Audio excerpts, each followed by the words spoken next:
What's up, and welcome back to Congruent Academy, the place for people in process. I want to talk a little bit about something I've been thinking about for a little bit: bandwidth. As I am half person, half computer, the word bandwidth resonates with me on two levels. There's the baseline mechanical perspective, but there's also the understanding of my own demi-human limitations. Brains are the most powerful and complex computers in the world.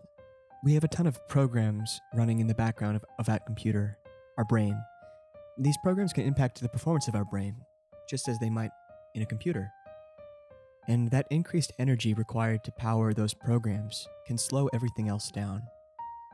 It's like when you've been working on your computer for a few hours and you start to feel the increasing heat coming from your device. In time, if the fan doesn't sufficiently cool down the system, computer's performance will start to lag.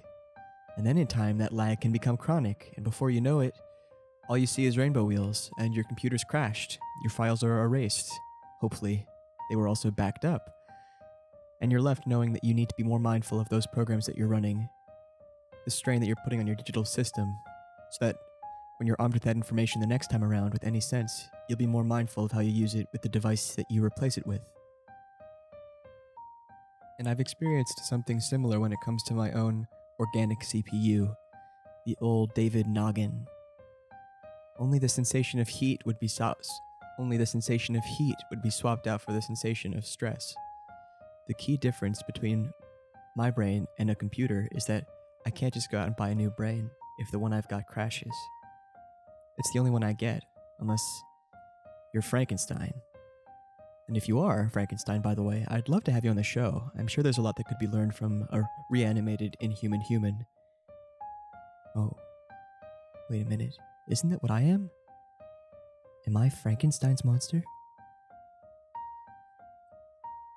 As I was saying, this brain is the only one that I've got, and so if I want it performing optimally and to sustain that performance across time, I need to be mindful of what and how it is running. Not necessarily to a depth that I would not yet understand. That wouldn't be useful to me at that point. So, right now I just need to get a sense of the programs I'm running and about how much time I spend running those programs.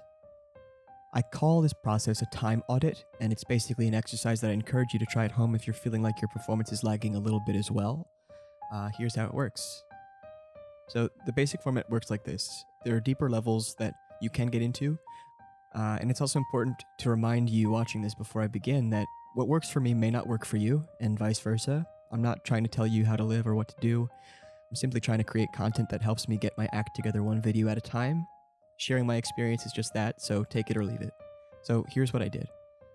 I got something to write with and something to write on, and made two lines that looked like this. One column was labeled thoughts and actions, the other was labeled time. And for a week, 7 days, what I did was I just wrote down each day all the actions and thoughts that I had. Well, not all, but certainly as much data as I could get.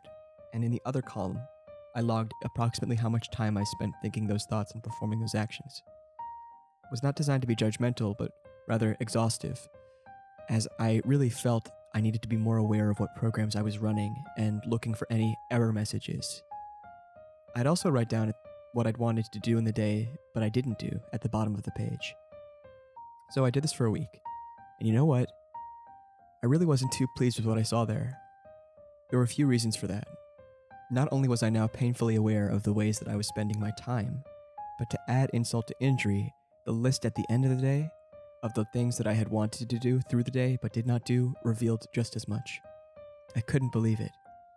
I guess I hadn't thought about it that way before. And then to see it out on paper, to have it articulated, was necessary.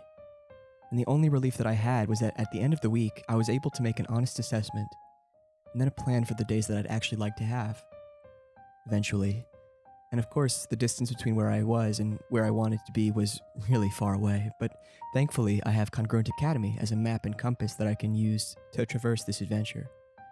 I'm starting very small, as though I were rehabbing an injury. If I push myself too far too fast, I risk backsliding further, so now I'm chopping up the distance between where I am and where I want to be into bite-sized pieces. And I am a hungry hippo. Power to the people in process.